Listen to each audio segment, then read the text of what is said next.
After completing the Dragon's Dogma Dark Arisen Platinum Trophy, I immediately fell in love with the game and decided to set out on the journey of platinuming the series with the newly release of the second game. I feel like the whole theme and concept of Dragon's Dogma is a straight underrated gem because it's a really good game that honestly don't really see many people talking about. And for a 2012 game, it was ahead of its time. This experience needed a modern sequel, reboot, or whatever you want to call it. Fast forward 2024, 12 years later, we now have Dragon's Dogma 2. Ever since I watched the trailers and the gameplay and stuff, I've been excited to start this game. Let's go! Dragon's Dogma 2 Platinum has 55 trophies for us to get. That's 5 less than the first game. These trophies include story and general gameplay stuff, exploration trophies, and also some collection trophies. Now, something I like to hear is that all of this can be done in one whole playthrough. Yeah, baby! This is pretty refreshing because going for these platinum trophies and having to do multiple playthroughs of a game can be pretty tedious. The game starts off with what it seems to be a dream of our brother over here introducing us as the sovereign of Vermund, basically painting the picture of what the future holds. Then suddenly we wake to being in prison with no memory of how I got here. Yes, you are seeing things right. It's Leon from Resident Evil. Honestly, this game has some of the best character creations I've seen in a while. It's straight comedy. First thing we go through is a prologue where we find ourselves locked up at an excavation site in an area that seems to be using pawns as slaves, and no one knows that I'm the imposter. During this part, they have us working, moving boulders. Then suddenly there's a disturbance and we figure out that we're being attacked by a Medusa. What the hell is this big serpent Medusa looking thing? Oh, I'm the one.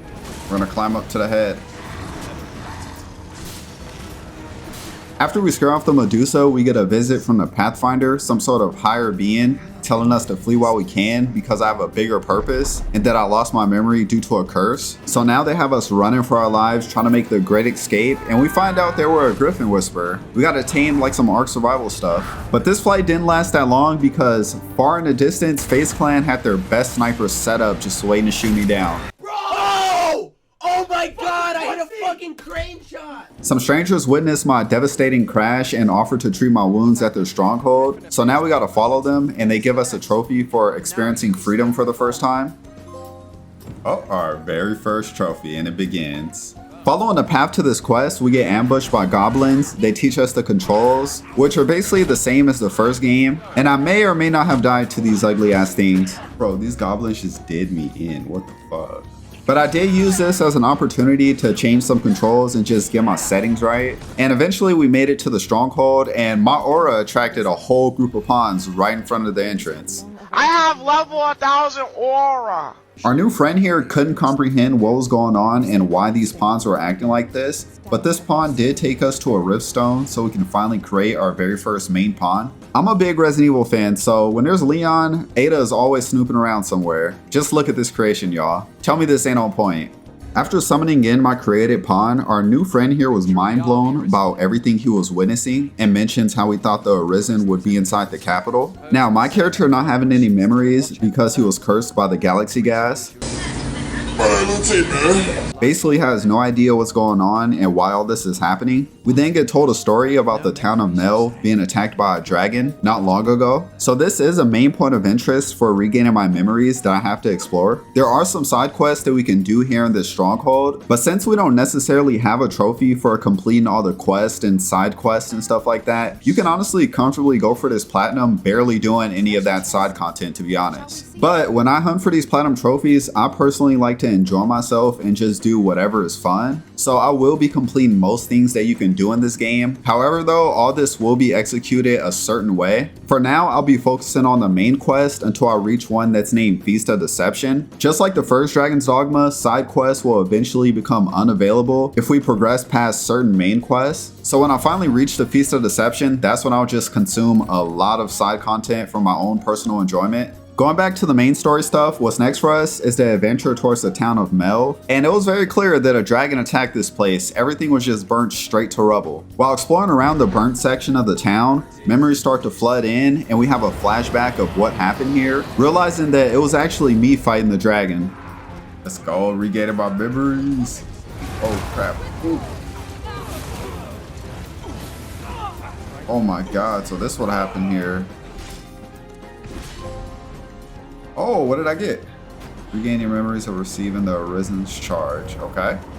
We now know that this was actually when the dragon took our heart and we officially became the Arisen. Regaining our conscience, we get surprised by who it seems to be the person that was actually there during our fight with the dragon. And then we get questioned by this dude who's basically under the suspicion of me being a false Arisen, because apparently the one that's currently in the capital became Arisen in the same village, meaning that he's basically a fake that's claiming my spot. And since I'm claiming the same thing, this dude wants to escort me towards the capital for further investigation. During our quest towards the capital, we come across our very first campsite, and setting up a tent here gave us a trophy. Oh, you can cook food. Now you can cook all the raw meat and stuff. Yo, this is a pretty good... Why'd it look real? Big bag, big bag. Not that long after, while fighting a battle at some ruins, I happened to find my very first Seeker's token. Now, there's a total of 240 scattered around the map, and these are very important as we have to collect 80 of these for a trophy. But my very first one that I found, this one in specific, is going to be very, very important to remember for a riddle that we'll get into later in the video. After overcoming a couple obstacles, we rode inside of an ox cart towards Vernworth, which is the capital. Arriving here, we meet with Captain Brant, who's the dude we saw in the Prologue memories, and he actually knows that I'm the true Arisen. But he explains to me that a corrupt family rules the capital, and they're actually the ones who kidnapped and robbed me of my memories, then sold me as a slave to replace me with a pretender. They gave us a trophy for arriving to Vernworth for the first time, and now our next quest, basically Brant wants us to meet with him to discuss how I can reclaim my rightful spot. When it became nighttime, I met with Brant at the tavern, and he basically explains to us how the queen has just so much power and she can just easily deny my claims of being the actual Arisen. Then we're given a set of quests to help towards building my respect up, which apparently is going to help my resume when it's time to prove myself. First task I took on was basically aiding soldiers in multiple locations by clearing groups of enemies, and during this quest I did use a fairy stone for my first time for a trophy. Wait, what the f— You cannot use fairy stone here. Wait, so you can't use fairy stones underground now?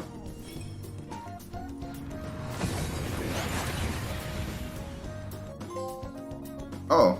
Our second task took us to the main castle where we had to sneak in the middle of the night to find any evidence about the queen's plots. And we also made friends with this guy here who is apparently the queen's son. Nigga, where your mom at, nigga? Our last task was to free a magistrate who can vouch my identity. And before breaking him out, he wanted me to find a place with a mountain of tomes. And this led me to doing a side quest where I had to locate a lost kid inside of a library, which rewarded me with a tome that gives my pawn a specialization. And using one of these specialization tomes for the first time gives us a trophy. And this same library that I found the lost kid inside is where we're going to help the magistrate escape to. So now that we gained a little respect and have some people to vouch for us when it's time to put people on blast, our next quest were infiltrating a masquerade that the nobles organized for the false Arisen. And the objective was to figure out who this pretender actually is. They gave us a trophy for entering the palace. Deep in the back of this place, we find a secret entrance that lead to this place called the Rose Chateau. And we got a trophy for entering here, but the guards were alerted of me sneaking in. And this random lady, who I guess is our new friend now, helped me hide. Hey, she kinda bad. You a simp!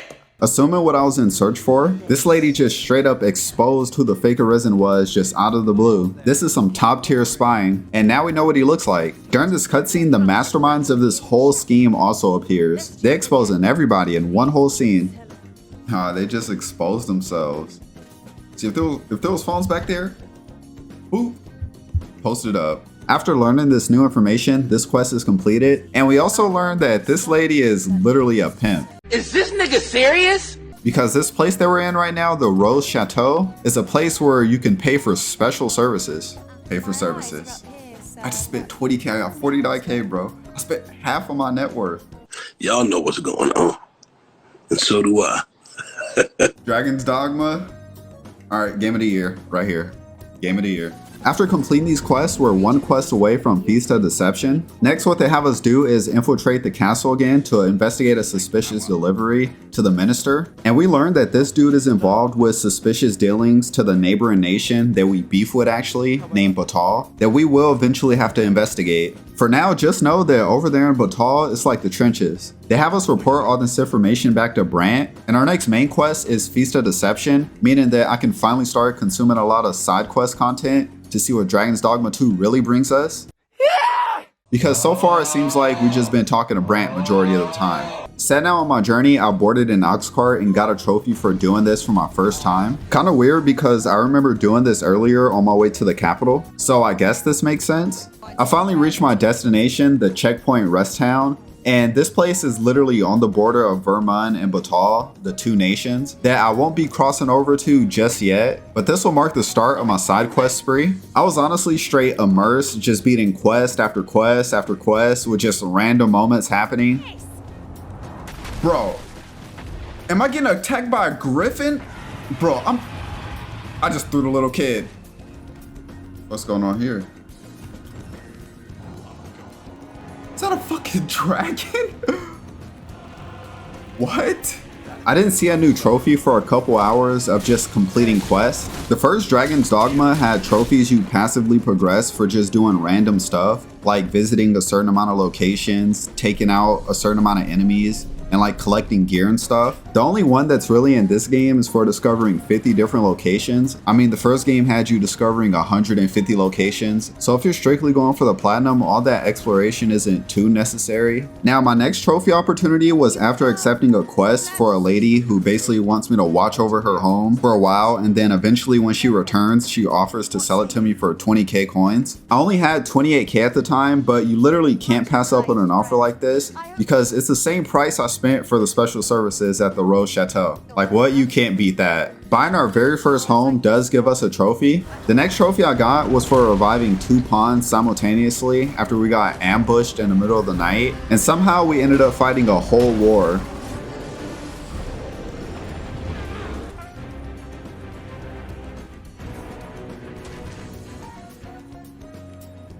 Bro, I just got launched across the entire world. Man, they got me using a wake stone for this. What's that? Oh, it's one of those choppers. Let's try to fight it now. Let's see if we can kill it now. Oh yeah, we can kill this. Wait. No. Not my mage going out in one hit. Come on. Alright, this thing's just camping bodies. Oh, we got a trophy. God damn, we just fought a war, literally.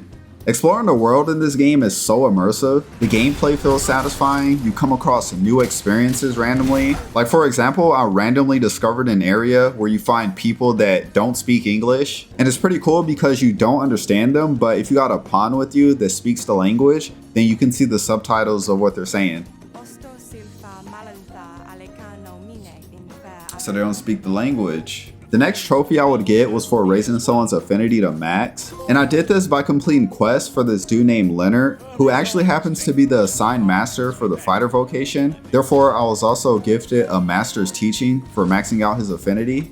And to further explain this game basically has 10 vocations, with each one having a master assigned to it, and raising their affinity to max will basically get you one of these teachings, which is basically like a new special ultimate attack for each class. This is the first one I acquired, but we do have to collect all of them for the trophy. We'll get more into the vocation stuff later though, because aside from this, we have a lot of other vocation related trophies to get. I continued exploring around, completing side quests, ranking up my characters, and unlocking skills and stuff. I genuinely was enjoying my time just playing through the game and exploring the world of Dragon's Dogma.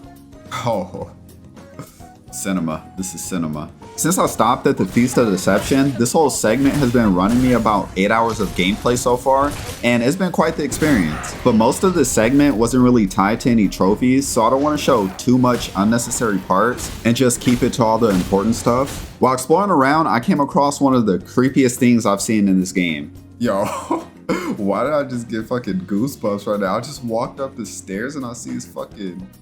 What the fuck? It's like a lady. Like, this thing scared me. This creepy sphinx we just met here challenged us to a game of wits for rewards, and it's tied to a series of riddles that we have to complete for a trophy. And they are highly missable, so instead of risking it and trying to figure out the riddles for myself, to be honest, I did search up the solutions online just to be safe. For our first riddle, it took us through a cave to locate a sealed file that I deeply explored and fought off enemies in, just for the real chest to be directly above the entrance the whole time. This was the perfect reason why it's best to follow a guide to not mess anything up. Bro, this lady is fucking creepy. As promised, I shall bestow upon you a prize. I'm not gonna open up the chest yet. I'm gonna try to save them all. The next riddle required me to bring my most beloved to the Sphinx, which is basically someone with high affinity. And for this, I just brought her my main pawn, which worked. A promise made, a promise kept. So do you guys remember that first secret token that I found at the beginning of my playthrough? Well, for the next riddle, my objective was to go back to the location where I found my very first one and bring it back to her. Beforehand, I did open the chest for a port crystal to place here. I did want to save all of them for a big opening, but it probably wasn't the smartest idea. When I return back to the area of the Sphinx, I also knocked down the rest of the riddles in one go. After this, she basically leaves this spot and goes to a new location with more riddles for us. We'll get into that part later, but so far we're halfway done with the trophy. So next in our journey, before going back to the main quest, was to do some customizations and swap out some underlevel pawns. While I was in a rift, I got a trophy for sending my pawns out on a quest. Whenever you do this, other people can basically recruit them and contribute towards your pawn quest for pawn medals. That gives you a trophy for your first one acquired, but we still kind of got a bit to go for any of the medals, so this is definitely a trophy for later. Lastly, I did explore around just for some new items to use. I got myself a new shield, a new sword, and we changed our drip. Look at the drip today, the drip nuts. Then finally we met with Brant for the Feast of Deception quest that teleports us to the Vernworth Castle. And as we're about to enter, something starts controlling my pawn completely against our will. Then we can see that the False Arisen is wearing something strange around his neck that seems to be controlling the pawns. So we just completely aborted this mission because you honestly can't argue that a dude is a False Arisen when he's controlling the pawns. So now Brant's plan is for us to head towards Batal. If you recall earlier, we actually investigated someone who was doing strange dealings to that nation. And apparently in a letter that we found, it mentioned something called a Godsway. So our new quest now is to find out what this stuff is. For us to cross the border to Batal, Brant did give us a permit. Since these two nations are separated, you can't just cross the border. Crossing over for the first time does give you a trophy, but you can also illegally sneak inside, and this will give you a trophy as well. So to do this, I waited for this cart that's traveling across the border and I snuck inside of it. So I made it to Batal in the middle of the night, and I quickly learned that this area was no joke. It was just a non-stop fighting, just back-to-back getting ambushed. I was barely surviving, just running for our lives the whole time. Bro, this place is fucking dangerous. Bro, I'm getting folded in. Oh my god, this is bad. Bro, I'm getting disrespected right now, GG's.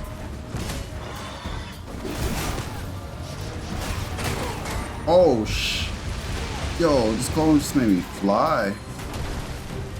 No, a griffin pops up in the middle of me fighting a goddamn golem? Bro, griffins love popping up at the worst moments possible. Yep, GG's. Bro, I did not know this place was this goddamn deadly. This is similar to Caelid, I swear. Bro, there are crazy enemies around every corner. Yo, there's two. This is literally Caelid, bro. Oh my god, I finally made it to a main town. I arrived to the capital that they call Back Batal, and next for us was to begin our investigation about the Godsway. This quest leads us to meeting a random dude in the back of the capital in Batal who asks us to help him collect these blue crystals for money. And after gathering some around the area, we asked to do what these crystals are, and he actually tells us that they're used for the Godsway. I guess it's not a secretive thing, so now we know that it's for sure coming from here. And we also learned that the Dragon Forge is located here, and when we spoke to him about the Godsway, he claims that he never heard of it. So they have us seek out information elsewhere. And while progressing through this quest, I finally reached max level for my vocation. Oh, what's this trophy? Wait, oh, I just got max level for my vocation. Eventually we meet with the Rivage Elder in the town of Harv. And while speaking with him, a sunken temple randomly appears that seems to be Grand Soren from the first Dragon's Dogma. Boy, ain't no way, boy. This dude definitely knows something we don't. Our next quest is actually going to take us through this sunken area where we meet the spirit of Ruthias, who's actually the founder of Vermund. He tells us his story, and we learn that the Godsway is basically fragments from previous Arisens, which explains how the pawns were being controlled. And sensing that we're strong, he uses his own soul to create a dulled God's Bane. In the first Dragon's Dogma, we got the God's Bane after defeating the dragon, but in this one we get it before, so we can break the cycle. Fire cutscene, by the way.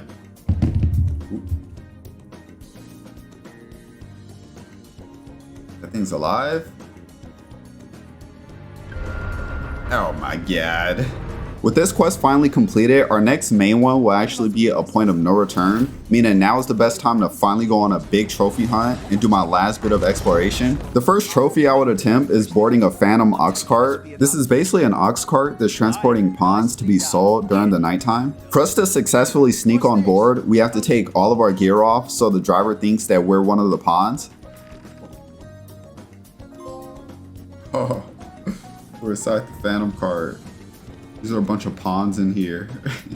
During my exploration, I discovered this place called the Drabnir's Grotto, which is a huge cave that's like a maze. Finding my way out of this maze-filled cave, I ended up on the volcanic island where the excavation site from the prologue is located, and they give you a trophy for returning here since everything that's happened. Around this area, I met a couple, then accepted probably one of the most stressful side quests yet. I had to carry this old dude to a literal hot spring, and the journey there was something else.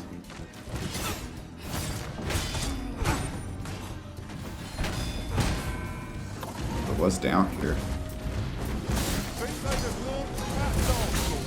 Yo, we fucked this thing up. Bro, there's no way a griffin's trying to fight us right after we just fight a chopper. Oh, this ain't the time. God damn. This is not a peaceful quest. Completing this quest is pretty important because the lady that was with the old dude is the master of the magic archer vocation, and she actually rewards us with the master teaching, so we got another one added towards the trophy. It's pretty funny because this game actually allows you to pay and go inside of the hot spring for a trophy. Yeah, I don't think YouTube will like if I showed this for too long. Honestly, really appreciated how they added little pointless activities like this in the game. It may be a little ayo, but it just adds to the immersive gameplay. Continuing with the trophy hunting, the next ones that I will go for are the vocation related ones that are pretty simple and straightforward. This game does have a handful of trophies for literally just switching to a specific vocation. So I headed towards the nearest inn and we ended up getting 5 new trophies out of this. This should be the last one. Me and my pawn's fighter archer duo vocations was already maxed out for quite a while. So the new vocation for me to work on was the new Mystic Spearhand. Then for my pawn, I changed his vocation to the fighter and then gave it all of my previous gear since it's pretty powerful and most isn't really compatible with the Mystic Spearhand. So I will need to get some new drip for my character. Hey, that's a W though, you can't lie. Now this next trophy that I went for probably had to be the biggest and most grindiest one, and this will be for the secret token collection. I mentioned them earlier as remembering where you found your very first one being important for the Sphinx riddle, but for this trophy we need to collect 80 of these, and I've only collected about 10 so far. Obviously I wasn't about to just go out and search for these myself, so to help me find the location of these, I did use the Dragon's Dogma map genie. Honestly, if you were to actually gather all 240 of these, your name deserves to be engraved in the game. I beg your pardon? Anyways, for the next 8 hours of my life playing this game, I spent it exploring the entire map, collecting, parkouring, finding secret little spots, and fighting literal wars. This trophy took me across the entire map. Literally, you can find these secret tokens anywhere. I feel like the only way you can actually collect all 240 of these is if you start a fresh new playthrough. Because if you start this and then try to come back to it later to gather all 240, you're probably not going to remember which ones you collected. 2,000 years later. Eventually, we saw light at the end of the tunnel and finally completed this.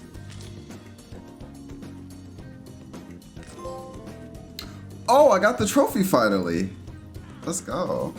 In the prologue of the game, we encountered our very first Medusa, and we haven't seen another one since. And this game does have 3 trophies tied to chopping Medusa heads, so this led me to traveling to a spawn location of one to complete all these trophies. This was my first time actually fighting a Medusa. During the fight, we need to be careful of this red beam that can petrify us. And for one of the trophies, we need a preserved head, a clean cut before it dies. But I failed this on my first attempt and only got the trophy for cutting the Medusa's head.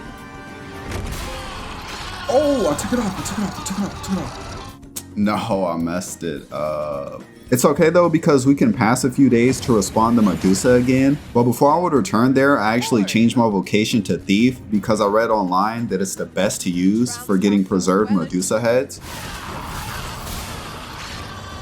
I got it off. Get it off. Pick it up. Let's go. Alright, now we gotta get this to my storage real quick. There we go. Preserve Medusa head. Now we gotta use the preserved one to petrify Medusa. So we gotta wait 9 more days. Or no, it's not 9, it's like 7 days or something like that. And then a Medusa should spawn in again. A few moments later. Oh, here goes, here goes. It's working.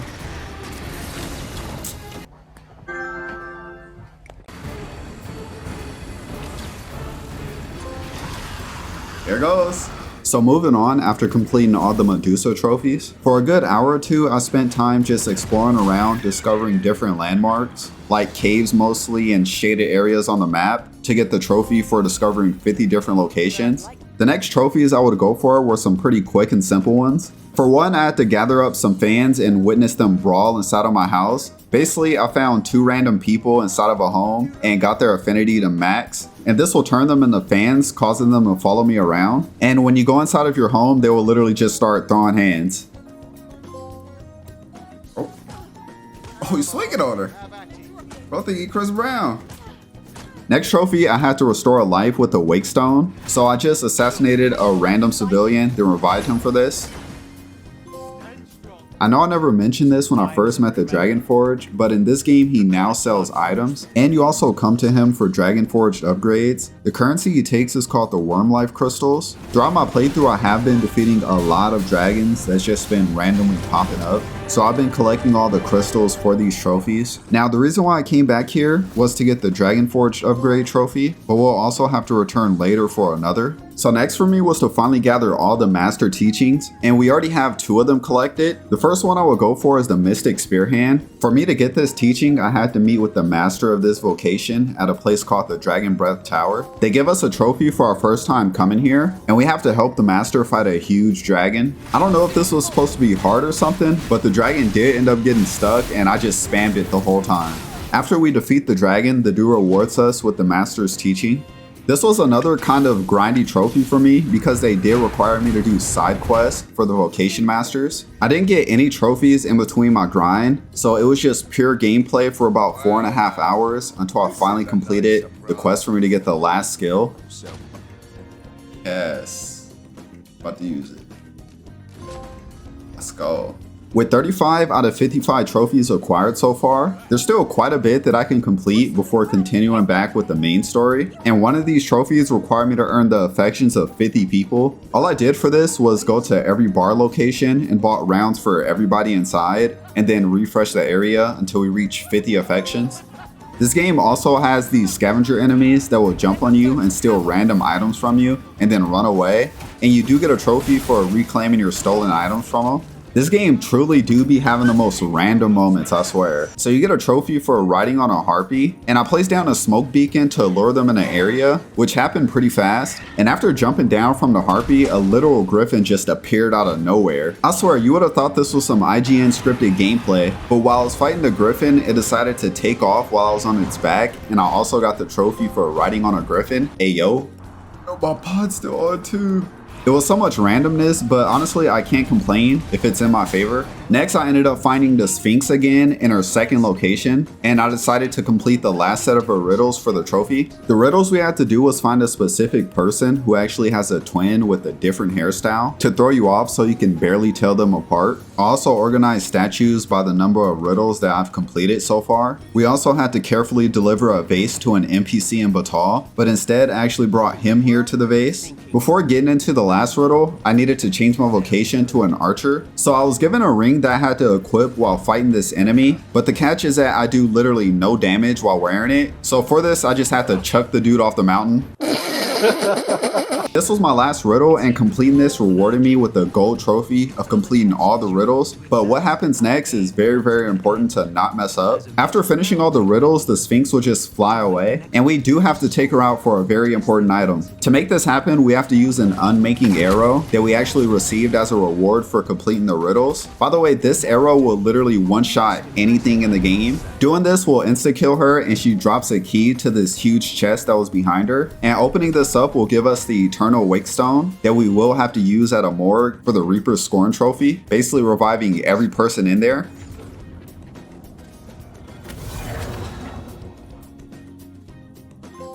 Yup, Reaper's Scorn. At this point, we have the biggest trophies of the platinum completed, and we still have a couple easier trophies to clean up before getting back to the main quest. This game has a pretty cool feature when you lure a Cyclops to a broken bridge. It'll basically trip over and then you can use the Cyclops as the bridge, and they do give you a trophy for doing this.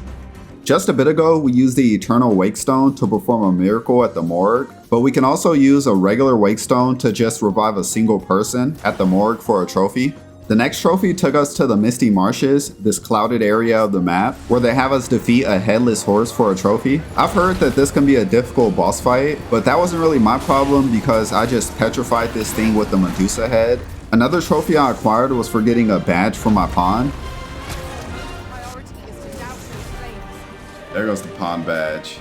And the last trophy of our cleanup before heading back to the main quest was to become the best cook of Dragon's Dogma by grilling every type of meat in the game. Slow down, big fella.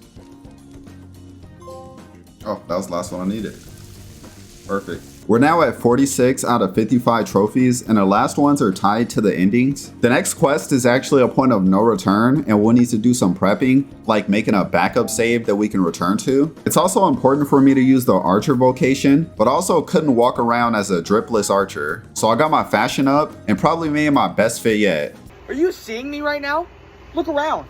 Is there anyone more fire? So our next main quest, a new Godsway, it took us down to a forbidden lab where all the Godsway stuff is created. And that dude from earlier is also down here that had us collecting all those crystals. So basically we give this dude the God's Bane because we know that he can restore it. For him to repair it, we have to give him 15 Worm's Life crystals that I've already had collected. When he repairs it, he wants to give it to Lord Phasis. This is one of the dudes that was with the corrupt queen who's portrayed as a villain. And then this is when the Pathfinder intervened and swayed him into giving me the God's Bane because he wants me to fulfill my legacy as the Arisen. So now we're chasing down Lord Phasis, with him able to break through the spell locked door while making a run towards the Moonglint Tower to summon the dragon for himself. He actually awakened this huge thing from the water that's called the Gigantus, and we have to put a stop to this thing because it's said to be uncontrollable and cause destruction. Taking it down in a short span will give you a trophy, and to do this we need to use another one of those unmaking arrows. This is exactly why I changed my vocation to the archer ahead of time. Okay, so I'll see how I gotta do this. I gotta shoot it now. I still got my save, so if I mess this up, to work. They don't give you the trophy for doing this immediately. You still have to wait for it to reach the shore where it'll eventually fall down. But just to be sure that I got the trophy, I did sit and wait in the same area. Oh, waited long enough, there we go. We made it back to the excavation site where this journey first began. While chasing him down, we get stopped by his bodyguard, who's actually the Mystic Spearhand Master, and he challenges me to a 1v1 that I was respecting until I realized how trash my archer build was. Bro, this pisses me off. I literally can't get up. Nah. Beat this nigga ass. Beat this nigga's ass. Please. Please. I'm tired, bro. I'm not having it. This nigga is trash. Finally making it to the top, we witness Phasis performing the ritual to summon the dragon, and he sent some of his soldiers and the Pretender Arisen to stop me. I hate that I got trapped using the archer because I was getting straight mopped around. It looks cool and all, but this is a vocation for the pawns, honestly. Phasis eventually finished the ritual and summoned a lesser dragon, convinced that it was actually the real thing. Then not long after, the actual dragon appeared and shut all of this stuff down. And this is also where the dragon challenges me to battle to determine our legacy. So we accepted the challenge and he takes us on a flight to the arena. During this scene, we have two options to determine how the game will end. And the first one I did was let the dragon fly me over to the arena so we can fight him. I don't know how I'm gonna fight this dragon with archer class. Like, I messed up. During this battle, I was still using my weak archer build. So honestly, I was just being carried by my pawns the whole time. Get up! God damn. Oh, GG's. It's about to die. As soon as I charge this puppy up, this puppy about to kill it. Come on. Dead. Bro, I fucking hate this game. Thank you. Defeating the dragon will give us the peaceful ending where we become the sovereign and actually live out those memories from the prologue. Still gotta do the other ending, but this was a W game. W game. Hey, we got the peace trophy. After finishing this ending, I reloaded my backup save and made my way all the way to the part when we're riding on the dragon's back to the arena. And the second option that we can do is make our way to the dragon's heart and then use the God's Bane on ourselves, basically attempting to break the cycle. Yo. Then this basically enrages the Pathfinder because it's like we're defying our legacy as the Arisen. And this results into us waking up in the unmoored world, which is apparently the true ending to Dragon's Dogma 2. Arriving here does give us a trophy. The unmoored world is like a post-apocalyptic version of the world, and the sky is red, foggy, and all the water everywhere is completely dried up. It's like the end of the world here. This will also be the place that we get the last of our trophies towards the platinum, and this is quite the endgame experience. So the map now has these 4 red beacons in different locations that are basically like trials that were given 4 in-game days to complete, or the land tied to them will be destroyed. And during this period, we have to save as many people in these areas as possible. Doing all 4 of these trials will give us the hero trophy, so I wasted no time heading to these locations.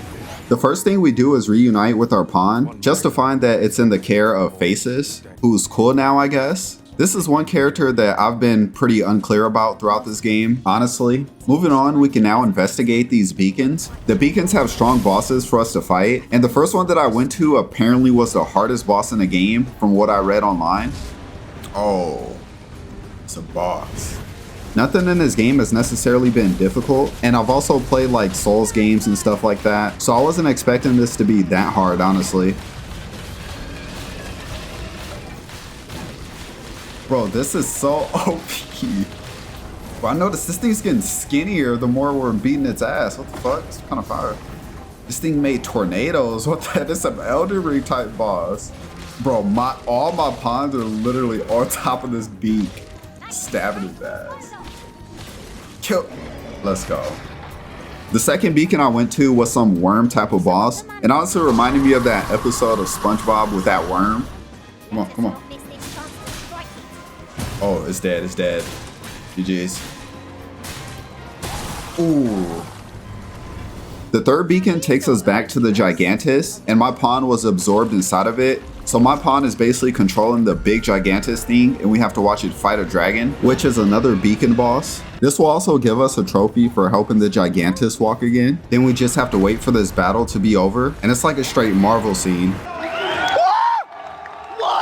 The last trial was in Batal, but before heading there, I went to visit the Dragon Forge because he now sells a bunch of new gear and weapons post-game, and we can purchase the Dragon's Dogma sword for 110 Worm's Life crystals, and we get a trophy for this. Arriving to the town, a weird dragon-looking thing falls from the sky, and for this trial, we go on a whole adventure around this entire area to reach the back. So far, this whole experience has been feeling like some Marvel stuff.